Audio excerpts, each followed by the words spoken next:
अच्छा, कल जो है मैंने वो हीलियम नियॉन लेज़र जो है उसको कंप्लीट कर दिया था। आज हमने पढ़नी है carbon dioxide laser. Carbon oxide laser.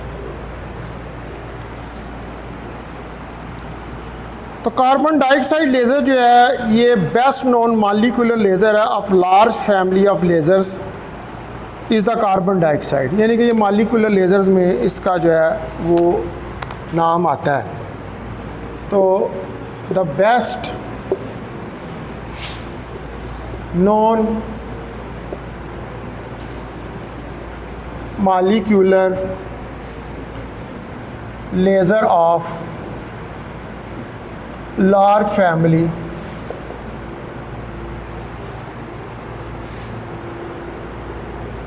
of lasers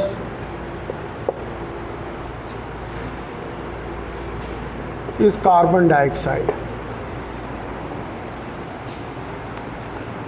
और ये कार्बन डाइऑक्साइड लेज़र जो है ये वाइडली यूज़ होती है इंडस्ट्री और मेडिसिन में, used in industry and medicine. इसको इंडस्ट्री और मेडिसिन के अंदर यूज़ किया जाता है। केमिकल लेज़र्स जो हैं वो also are vibrational lasers but their different characteristics make them more important as potential high energy laser weapons. तो आप इनको, ये जो कार्बन डाइऑक्साइड लेज़र्स हैं ये बेसिकली केमिकल लेज़र्स होती हैं और इनको वेपन्स के अंदर भी इस्तेमाल किया जाता है। They used in weapons also। तो जो कमर्शियल इम्पोर्टेंस है कार्बन डाइऑक्साइड लेज़र की, ये आती है हमारे पास from its combination of high efficiency and high output power. ठीक है जी, इसकी ज़्यादा एफिशिएंसी होती है और ज़्यादा आउटपुट पावर होती है। High efficiency and high output power. इसकी हाई एफिशिएंसी और हाई आउटपुट पावर जो है वो होती है हमारे पास टिपिकली 5 से 20% जो होती है इसकी इनपुट पावर वो मर्ज होती है इन द आउटपुट बीम 5 से 20%। ठीक है, 5 से 20% इनपुट आपके पास किधर आती है, आउटपुट पे। यानी कि इतने परसेंट इनपुट जो है वो आउटपुट के अंदर कन्वर्ट हो जाती है। तो ये highest of any gas lasers है, यानी कि ये वैल्यू जो है ये गैस लेज़र्स में सबसे हाईएस्ट है। हाईएस्ट ऑफ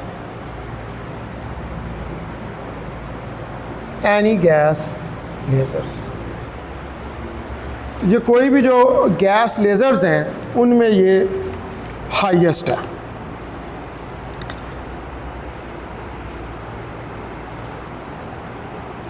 लेकिन गैस लेज़र के अलावा कुछ जो सेमीकंडक्टर लेज़र्स होती हैं उनसे ये 5 से 20% लेस होती है। ठीक है, 5 to 20% is less than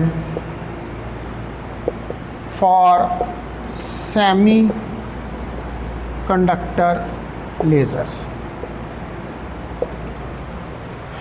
तो ये लेस होती है किसके लिए, semiconductor laser. Backley gas lasers के अंदर सबसे ज़्यादा इसकी हाईएस्ट एफिशिएंसी होती है। तो ये जो हाईएस्ट एफिशिएंसी लिमिट्स हैं बोथ पावर कंजम्पशन और हीट डेसिपेशन। अब ज़ाहिर बात है कि जब आपके पास आउटपुट के ऊपर जो है वो लेज़र आएगी तो उसके अंदर उसकी पावर लिमिट होगी। वो पावर किस तरह लिमिट होगी, जब फोटॉन्स एटम्स के साथ टकराएंगे तो टकराने के अंदर वो आप अपनी एनर्जी लॉस करेंगे। वो जब अपनी एनर्जी लॉस करेंगे और एटम्स के साथ टकराएंगे तो एटम्स जो है उनकी काइनेटिक एनर्जी बढ़ेगी।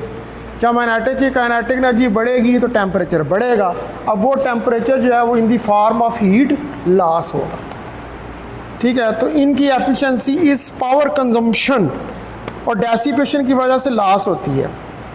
तो जो कार्बन डाइऑक्साइड लेज़र्स होती हैं इंडस्ट्रियल, ये जनरेट करती हैं कॉन्टिन्यूस पावर, एक ही तरह की पावर को जनरेट करती हैं 1 वाट से टू 10 किलो वाट तक।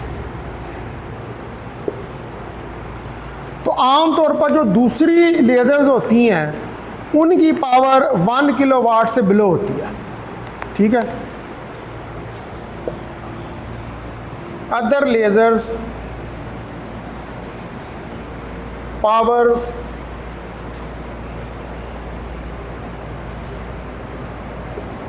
आर बिलो 1 किलो वाट, लेकिन इसके अलावा जो लेज़र्स होती हैं उनकी 1 किलो वाट से बिलो होती है। तो कार्बन डाइऑक्साइड लेज़र जो हैं ये एमिट करती हैं वेवलेंथ्स बिटवीन 9 एंड 11 नैनोमीटर, यानी कि इनमें से जो फोटॉन्स निकलते हैं उनकी वेवलेंथ कितनी होती है,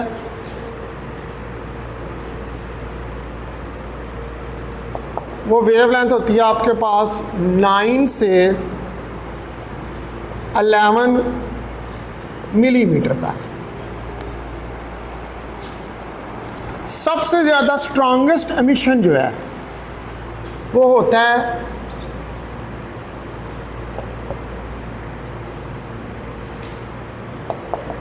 इज इक्वल टू 10.6 मिलीमीटर के ऊपर। सबसे ज़्यादा स्ट्रॉन्ग एमिशन जो है,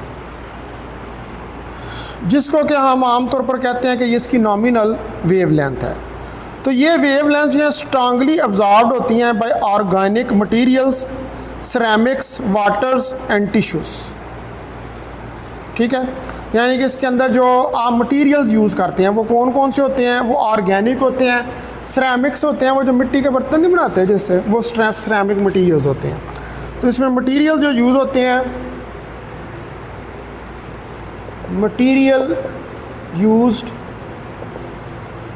नंबर 1 के ऊपर ऑर्गेनिक, नंबर 2 के ऊपर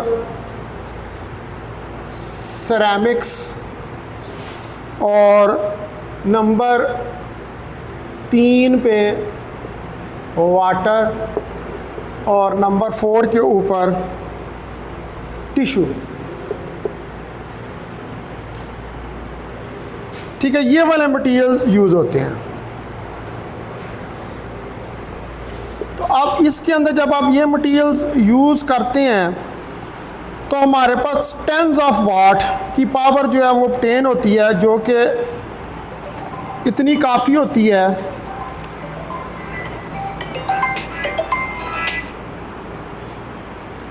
ठीक है जी, वो इतनी काफ़ी होती है कि वो पावर जो है वो आप इंडस्ट्री के अंदर उसको इस्तेमाल कर सकें।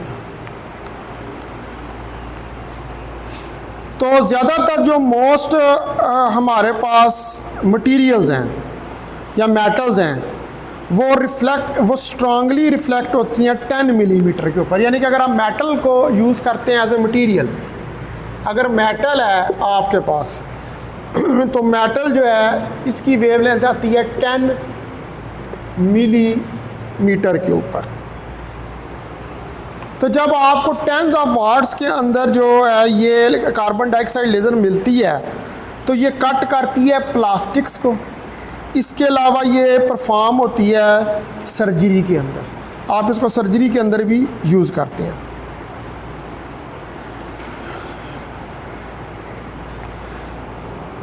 तो मेटल्स जो होती हैं इनको हायर पावर्स रिक्वायर होती हैं उन वेवलेंथ्स के ऊपर जो कि शॉर्टर होती हैं।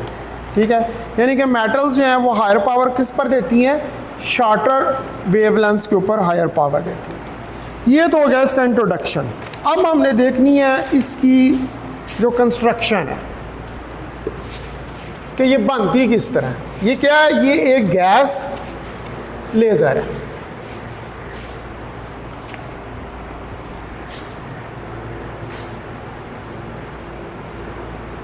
तो कंस्ट्रक्शन आप इसकी देखें, इसके लिए मुझे फिगर बनानी पड़ेगी।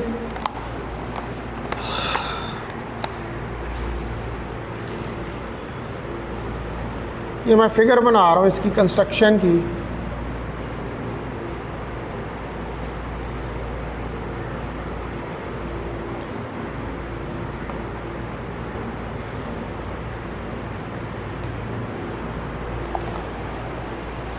ठीक है जी, यहाँ पर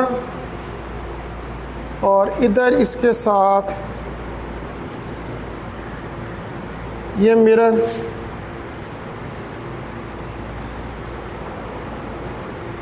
और एक ये मिरर।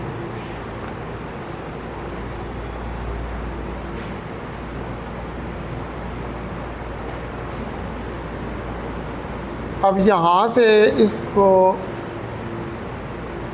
पर लेके जाएं,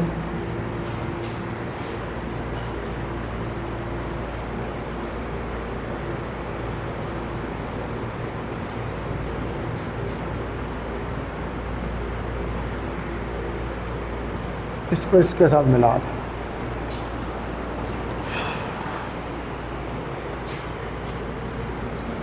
अब इधर एक पावर सप्लाई लगेगी,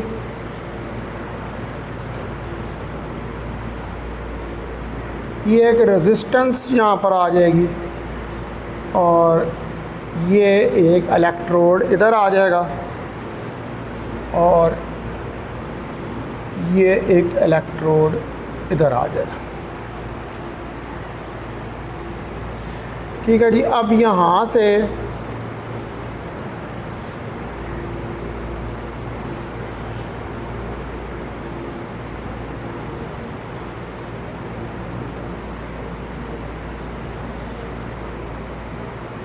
ये इसके साथ मिला दें।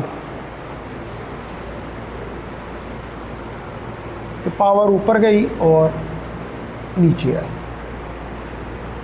ठीक है। अब ये जो आपने यहाँ पर ये लगाया हुआ है, ये ब्रीवेस्टर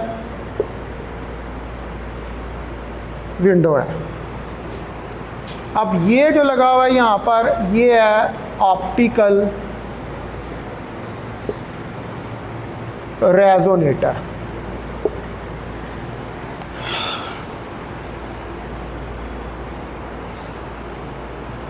तो ये क्या है? ये फिगर 1 है, द एक्सपेरिमेंटल अरेंजमेंट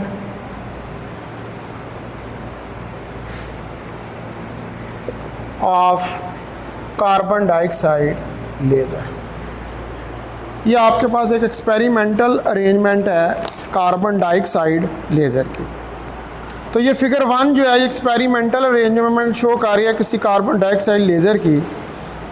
तो इस लेज़र के अंदर जो लेंथ होती है ट्यूब की, ठीक है, ये जो ट्यूब आप इसके अंदर इस्तेमाल कर रहे हैं, ये ट्यूब जो है इसकी लेंथ हमारे पास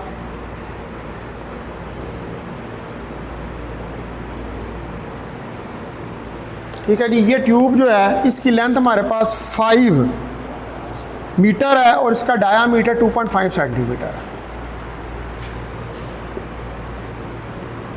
ट्यूब लेंथ, ट्यूब की लेंथ जो है वो 5 मीटर है और डायामीटर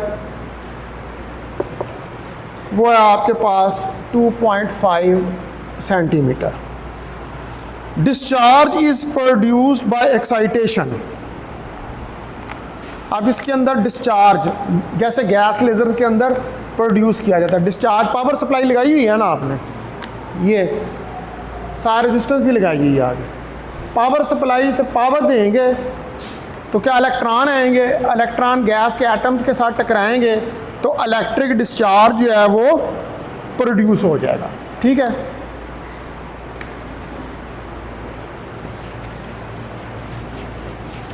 तो पहले नंबर पे करंट के गुजर से क्या होगा, number 1 electric discharge is produced. Number 1 पे इलेक्ट्रिक डिस्चार्ज प्रोड्यूस हो जाएगा। इसमें अल्कली हैलाइड ब्रिविस्टर विंडोज यूज होती हैं एंड के ऊपर। ये अल्कली हैलाइड की बनी हुई मटेरियल की ये विंडोज हैं।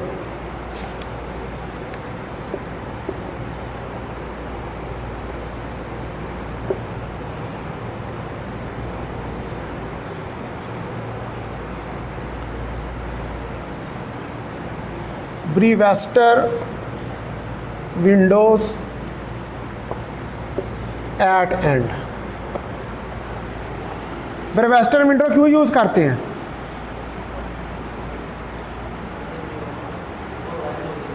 पोलराइजेशन के लिए। ठीक है, उसके बाद जो हमारे पास सिलिकॉन मिरर्स हैं तीसरे नंबर पर, ये जो लगे हुए हैं silicon mirrors coated with aluminium.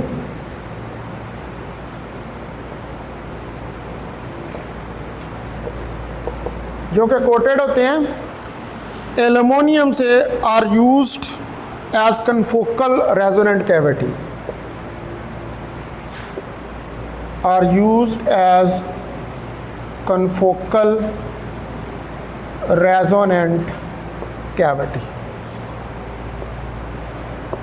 Resonant cavity mean जिसके अंदर इंसिडेंट एक्साइटेशन और जो ऑसिलेशन हैं लेजर्स की वो आपस में रेजोनेंट हो जाएं, तो फिर लार्ज नंबर ऑफ फोटॉन्स जो हैं वो प्रोड्यूस होते हैं। कार्बन डाइऑक्साइड जो इसको मिक्स किया जाता है नाइट्रोजन और हीलियम के साथ, और ये मेंटेन्ड होती हैं at partial pressure of nearly 0.33 torr से 1.2 टार से लेकर 7 टार तक रिस्पेक्टिवली। यानी कि carbon dioxide laser, carbon dioxide को अब इसके अंदर आपको मीडियम चाहिए जिन्होंने इसको एक्टिव करना, जैसे हीलियम नियॉन लेज़र के अंदर चाहिए होते हैं। तो वो कौन से मीडियम हो गए हमारे पास? वो आपके पास मीडियम होगा, एक तो नाइट्रोजन होगी और दूसरा हीलियम होगा। तो पॉइंट नंबर 4 है इसका कि CO2 is mixed with nitrogen and helium, और इनका प्रेशर जो है वो होगा 0.33 टार, 1.2 टार और 7 टार, तीनों गैसेस का, हीलियम, नाइट्रोजन और कार्बन डाइऑक्साइड का। तो जो ऑप्टिमम वैल्यू है पार्शियल प्रेशर की varied with the diameter of the tube, वो ये जो डायामीटर है ट्यूब का इसके अंदर वेरी करेगी वैल्यू, थोड़ी बहुत कम या ज़्यादा वैल्यू जो है वो होती रहेगी।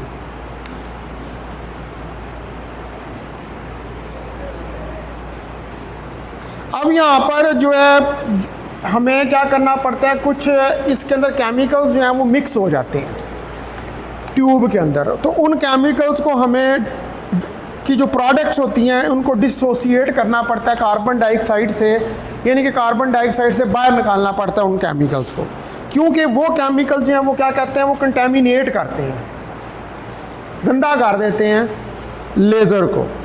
तो इसके लिए फिर हमें continuous flow of gas mixtures is maintain in the tube, continuous flow चाहिए, यानी कि ये तीनों गैसें जो मिक्स की हुई हैं इनका कॉन्टीन्यूस फ्लो चाहिए कि गैस जो है वो कंटेमिनेट होने से बच जाए। ठीक है, तो 5वां पॉइंट इसका, we need continuous flow of gas to avoid contamination due to different chemicals.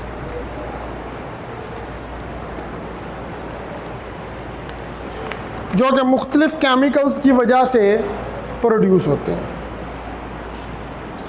ठीक है जी, तो अब मैंने आपको आज इसका इंट्रोडक्शन और कंस्ट्रक्शन बता दिया है, तो फिर हम कल जो है वो इसकी प्रॉपर्टीज़ पढ़ेंगे और देखेंगे कि इसकी एप्लीकेशंस क्या होती हैं। ठीक है, then I will move to nitrogen laser.